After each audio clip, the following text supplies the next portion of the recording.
ისრაელმა მაინც განახორციელა მასშტაბური საპასუხო სარაკეტო დარტყმა ირანზე. მიუხედავად იმისა, რომ დონალდ ტრამპი საჯაროდ მოუწოდებდა ნეთანიაჰუს გაეუქმებინა ნებისმიერი თავდასხმა და მიეცა დიპლომატიას შანსი. თამაში ჩაერთენ იემენის ჰუსიტებიც, რომლებმაც ასევე გაუშვეს რაკეტები ისრაელის მიმართულებით და დაემუქრნენ, რომ კვლავ განაახლებენ წითელი ზღვის ბლოკადას.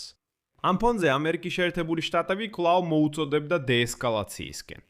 და ისრაელის მიერ ირანის ცენტრალურ და დასავლეთ ნაწილებზე თავდასხმის შემდეგ თეირანში ოფიციალურად განაცხადეს, რომ ისინი თავის მხრივ წყვეტენ ისრაელის მიმართულებით შეტევებს და მოლაპარაკებების მაგიდასთან ბრუნდებიან. ამასთან ისრაელმაც განაცხადა, რომ აღარ აპირებს ირანის ტერიტორიაზე თავდასხმას, თუმცა ლიბანში ჰიზბალას წინააღმდეგ ცახალი თავდასხმებს გააგრძელებს. და აქ საინტერესოა, რომ ისრაელის თავდასხმის დროს ირანზე, იმ დროს, როდესაც სოციალურ ქსელებში ავრცელებდნენ კადრებს იმავე თეირანიდან, სადაც ჩანს, რომ აფეთქებების ხმა ისმის, დონალდ ტრამპმა საჯაროდ განაცხადა, რომ ამერიკის შეერთებულ შტატებს შეუძლიათ სპეციალური დანიშნულების ძალების გადასხმა ირანის ტერიტორიაზე, თუ თეირანში საბოლოოდ არ დადებენ შეთანხმებას. და როგორც ჩანს, ეს იმოქმედა. მოდით ახლა გავარკვიოთ. ჩემი სახელია ალექსეი პეჩი და სანამ დავიწყებთ, გთხოვთ გამოიწეროთ ეს YouTube არხი, დაალაიქოთ, დაწეროთ ნებისმიერი კომენტარი და გამოიწეროთ ჩემი Telegram არხიც. პეჩი ბული აღსემოცემულია ამ ვიდეოს აღწერაში, იქ ჩვენ ვაქვეყნებთ ოპერატიულ სიახლეებს, როგორც კი ისინი შემოდის. მაშასა, ირანის ხელისუფლებამ განაცხადა ისრაელზე თავდასხმების შეწყვეტის შესახებ, რომელიც 7 ივნისის საღამოს განახდა. ამის შესახებ განაცხადეს ცენტრალურ შტაბში ჰაზრათ ხათამ ალ-ანბია. ეს არის ირანის შეიარაღებული ძალების უმაღლესი ოპერატიული მართვის ორგანო. აღინიშნება, რომ ირანის ჯარებმა აშშ-ის მიერ მხარდაჭერილ ისრაელის სამხედროებს, ციტატა, ტკივნეული პასუხი გასცეს ლიბანზე თავდასხმებზე. ამიტომ უკვე შეიძლება შეჩერება. ამასთან ირანის შტაბში ხაზგასმით აღნიშნეს, რომ აგრესიის გაგრძელების შემთხვევაში მიიღებენ ბევრად უფრო მკაცრ და გამანადგურებელ ზომებს. მანამდე თეირანმა გაავრცელა ინფორმაცია ისრაელის ჩრდილოეთში სამხედრო ობიექტებზე დარტყმების შესახებ. განაცხადეს, რომ ეს ხდება თვითდაცვის უფლების ფარგლებში და აპრილში დადგენილი ზავის დარღვევაზე პასუხის სახით. თეირანის მიერ თავდასხმების შეწყვეტა მოჰყვა აშშ-ის პრეზიდენტის განცხადებას. დონალდ ტრამპის განცხადებას, რომ თუ ამერიკა ირანის მოლაპარაკებები ჩავარდება, აშშ შეიძლება სპეციალური დანიშნულების ძალების გადასხვას განახორციელებს ირანის ტერიტორიაზე. და შემდეგ მოვიყვან ტრამპის ციტატას.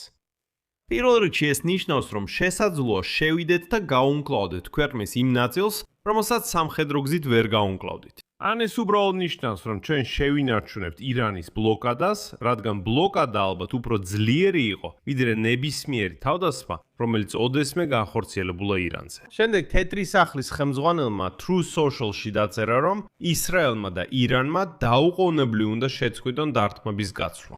ისრაელმა თავის მხრივ განაცხადა, რომ ღამით 11 ირანული ბალისტიკური რაკეტა ჩაჭრა, რის შემდეგაც საპასუხო დარტყმები მიაყენა სამხედრო ობიექტებს ირანის დასავლეთ და ცენტრალურ ნაწილებში, ასევე ნავთობქიმიურ კომპლექს მაჰშახში. ირანის მხარე იტყობინებოდა კარუნის ქარხანაზე თავდასხმის შესახებ. ამ ფონზე ისლამური რევოლუციის მცველთა კორპუსმა გამოაცხადა სამხედრო ოპერაცია ნასრის დაწყების შესახებ და ისრაელის ავიაბაზებზე თელ-ნოვსა და ნავათიმში რაკეტების გაშვების შესახებ.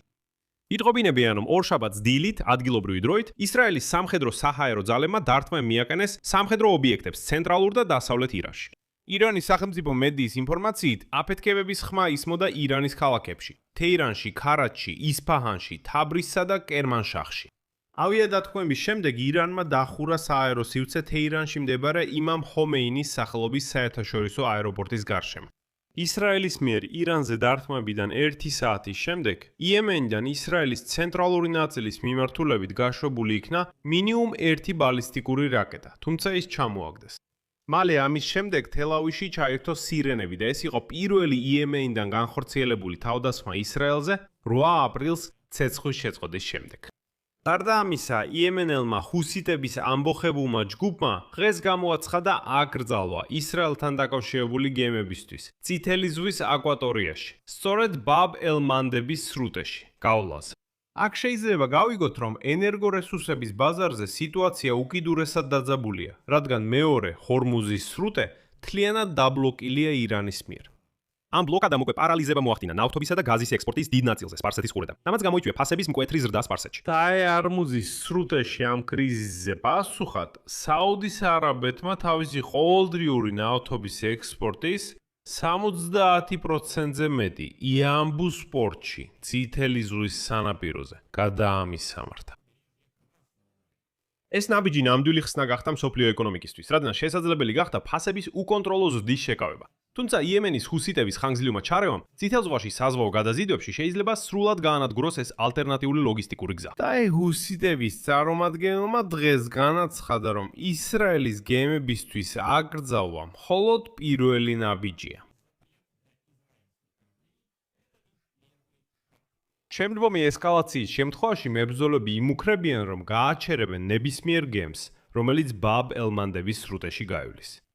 თუმცა დონალდ ტრამპმა დღეს კიდევ ერთხელ ტელეფონით ისაუბრა ნეთანიაჰუსთან და მოუწოდა შეწყვიტოს ივნზე თავდასხმები.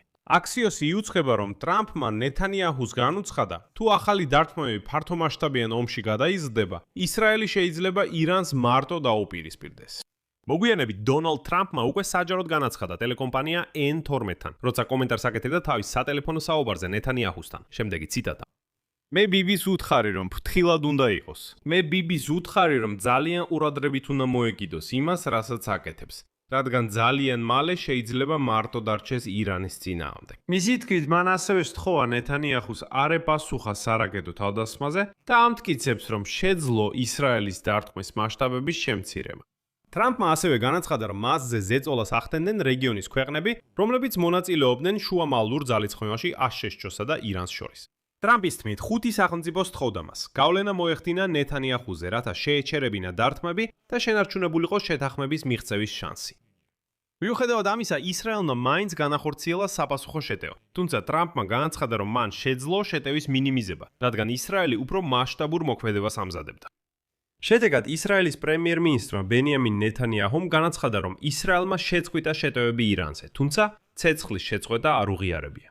შემდეგ მოყვება ნეთანიაჰუს ციტატა. ამ მომენტში ცეცხლი შეწყვეტა, რადგან მას შემდეგ, რაც ჩვენ დავარდგეთ ტერორისტულ რეჟიმს თეირანში, მან შეწყვიტა ჩვენზე თავდასხმა. თუ ტერორისტული რეჟიმი ირანში შეცდომას დაუშვებს და კვლავ დაგვესხმის თავს, ჩვენ ძალით უპასუხებთ. თეირანი ცდილობდა ახალი სიტუაციის შექმნას. ლიბანში კონფლიქტი ირანის საპასუხო ქმედებებთან დაეკავშირებინა. ისინი ფიქრობდნენ, რომ შეძლებდნენ ისრაელის დაბომბვას ლიბანისა და ირანის ტერიტორიიდან და ჩვენ არ უპასუხებდით. ასე არ მოხდა და არც მოხდება. სანამ მე ვარ. ამ ეტაპზე ირანი და აშშ კვლავ მოლაპარაკებებს დაუბრუნდნენ, თუმცა ისრაელმა მიანიშნა, რომ გააგრძელებს ლიბანზე თავდასხმებს, თუ იქიდან ჰიზბალლა ისვრის. აქ წერტილს დავშავ. თქვენი აზრი და დასკვნები დაწერეთ კომენტარებში ამ გამოშვების ქვეშ. გამოიწერეთ არხი, დააწკაპუნეთ ზარზე და არ დაგავიწყდეთ ლაიქის დაჭერა. ამით ყველაფერი დასრულდა. იზრუნეთ საკუთარ თავზე. ყველას მშვიდობა.